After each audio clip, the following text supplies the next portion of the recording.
Hey friends, this is Matt from Cornelius Creations. In this video, I am going to teach you how to stencil letters to wood burn. I promise you don't want to miss this one. If you hang with me, there is a lot here that you're gonna learn.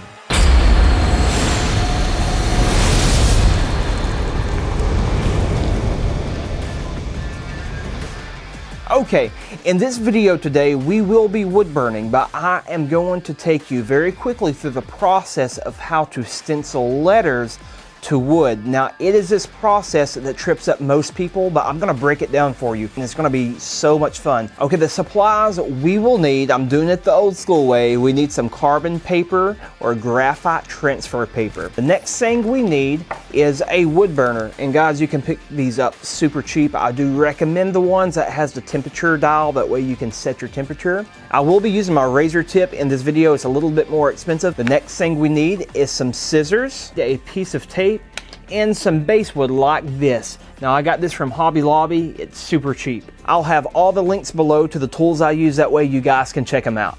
Oh, and I almost forgot, we do need a computer with a printer, which is not a problem. Most of you have computers. Okay, I'm here in my office, aka the other side of my room, and we're gonna hop on the computer now. We will be doing three things essentially right here. That is, number one, picking your font. Number two, typing out the letters you want. And number three, printing those letters. Okay, the first thing we need to download is Libre, depending on which side of the river you're from, LibreOffice. Now this is a free software. It's just like Microsoft Office. You can see right here, we can just click and just start typing away. And I think the word I want to use is the word awesome. This is something we're all familiar with. Okay, let's go ahead and make our font bigger. And there we go. We increased the font size, but the problem is it won't fit across here. How do we do that? Well, I'm going to show you. Take careful notes right here. This is the trick to the whole thing. Okay, well, this does us no good right here, so we're just going to backspace all this stuff. What you want to do is go up here to Insert and go right down to the place where it says Font Work right here. You see that? And click on it. Now we have all these options. Don't worry about those. Just click on the first one you see and hit OK. We got all kinds of options here to make it small, big. Okay, now we want to change the name of this and the font. So I'm going to double click on this, and when you double click on this, look at what comes up, this little thing. This is important. You need to highlight this part. I'm going to type in the word awesome. Now there we go. Okay, but now we need to change our font, so we're going to double click on it again. We're going to highlight it, and here's the secret. You see how we highlight the word? We need to highlight an extra character. You see right here the difference? Make sure the extra character is highlighted or this will not work. Okay, and the actual font we will be using is called Brand Ball. Okay, now we got that there, and just click off of this. And there we go. Now that looks a little weird, so we're gonna go over here, click on this, and you should see a little paint bucket. We're just gonna make that black. And there we go. Okay, let me add the banner to this as well. We do that with the number keys. We're gonna go right in here, and depending on the number we choose, it gets longer. So we're gonna go with about a number 3. So we're gonna do that and highlight it again and add that. Okay, the dimensions of the wood right here is 7 inches long and 3.5 inches wide. So if you notice on here, we have the rulers right here. I'm gonna hold the shift down on my keyboard and make it just a little bit bigger. Up here from 1 to 7 inches, which I think is pretty good.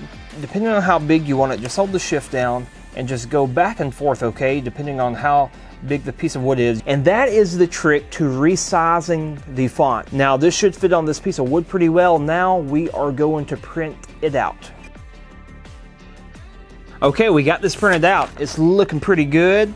Now we are going to take this and transfer it to here, and like I said, we will be using the carbon paper to do so. The first thing we want to do is cut this out. Now we are going to take a piece of this carbon paper out, and let me show you how this works right here. Okay, there's two sides to this. We have the white matte side, and then the carbon side, which has all the carbon on it. Now watch this. If I put this down on a piece of paper and I just write on the back of here, watch what happens. Instantly transfers. Now we are going to put it on the carbon paper. Okay, you can see here we cut the carbon out to the same size as the paper. Now what we want to do is tape it to each other. Now if you have some double-sided tape, this would be a lot easier. Okay, we got it on there. Now let me show you a quick tip before we start transferring. Take a blank piece of paper like you see here and put the carbon paper and your paper on here and just start kind of rubbing it around. Now what this does is takes a lot of excess carbon off. Now look at what happened. It took all that carbon off we didn't need, and that would have got on here, which is all right. We can still fix it. It just becomes a little of it adds one less step we have to take. Okay, now we are going to tape this to the wood. Okay, now we are going to simply just trace the outer edges of the font. Okay, remember, you don't have to press down real hard. This transfers real easy. Okay, now we are ready to see what we have. Okay, yeah, that's looking great. Although I messed up on my A, which is all right. I have a pencil. I forgot to add my little thing across the A. There we go. You can't even tell that was messed up. And a good thing about these, they are reusable, so you can keep on using these and getting better at it. Okay, now we are ready to wood burn. So we're just going to start here by just tracing the outlines, as simple as that. Now I'm about to tell you something a lot of people will not tell you. Please hear what I'm saying. This will change the way you wood burn. I can go slower with a lower heat setting, or I can go faster with a higher heat setting. Did you catch what I just said? Okay, which way is the right way? Depends on the grain of your wood. Right now, I am going at a medium speed, just overlapping, not pressing too hard. But if I have this up too high, it's going to scorch everywhere around it. If I have it too low, it's not going to do a whole lot and just burn little divots in the wood. So you got to find your happy medium. Remember, your speed versus heat control. Speed versus heat control.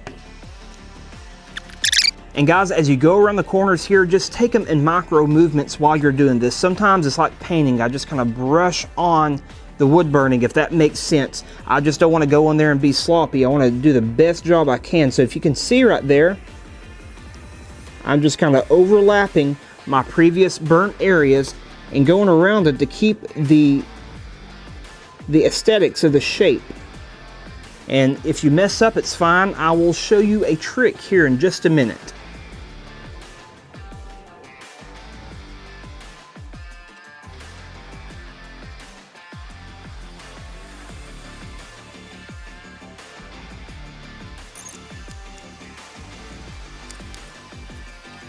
Okay guys, I'm going to give you a secret here. After we make our initial outline, we're going to go back over the edges, all over all of them, and thicken them up.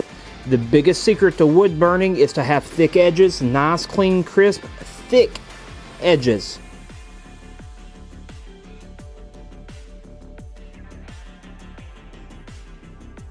And here we go. That's looking pretty awesome. If I were to give you one tip right now, it would be to go along the edges and thicken the outer edges. Please do that. If you take anything away from this, thicken your outer edges. It just makes everything pop. Okay, now we could stop right here because this looks great. But I am going to take it a step further and add just a little bit of shadowing and stuff to make the characters just give it a little bit more zazz. But there's something I want to show you. If you mess up, you need a little small knife because we can just go through there and scrape. Let me show you. Here's a Damascus knife my friend made me. So if we get a small area right here, like you see this area right here where you can't see the wood, it just kind of blends together. We're going to take the edge of the knife blade, being very careful, and just start scraping where that's at, and you'll see a lot of that stuff coming out off there. Now look at what we have so far. Just lightly scrape it, and you can see the detail in the middle of that of what I just scraped right here. Usually there is carbon buildup that gathers on the end of your wood burner tips, and what you want to do is take a fine piece of sandpaper like you see here and put the edges on there and just kind of wipe it off. I'll do the same if I'm using this one. I'll just take the edges, being very careful, and just wipe it off. So if you feel your wood burner is not making the burns it needs to be making after a while, that's probably what it is. Just knock the carbon off there. Okay, now I'm just going to add some shading from the sides of the characters going right, just to add a little bit more flair to it. This is going to look really good when we're done. I can tell that is already looking better right there. If you notice, I'm shading from left to right, going with the grain of the wood. That makes it a lot easier and you get a lot better results. Okay, and we are done. I think that turned out pretty cool. I hope you guys learned a lot from this video, and I'm telling you right now, these are perfect gifts. If you were to start making things like this, I'm telling you, your family, your friends would absolutely love it. And in the long run, to be honest with you, after your initial cost of buying a cheap piece of wood and a wood burner, you could just keep on recreating pieces. So I hope you take this and just go wild with it. Go and create all kinds of stuff. I hope this video helped you. So do me a favor, hit that subscribe button and don't forget to hit the bell notification. That way you will be notified when I make an upload. Now, if you guys would like to know how to power carve this, I have all kinds of videos on that as well. So I will see you guys next time.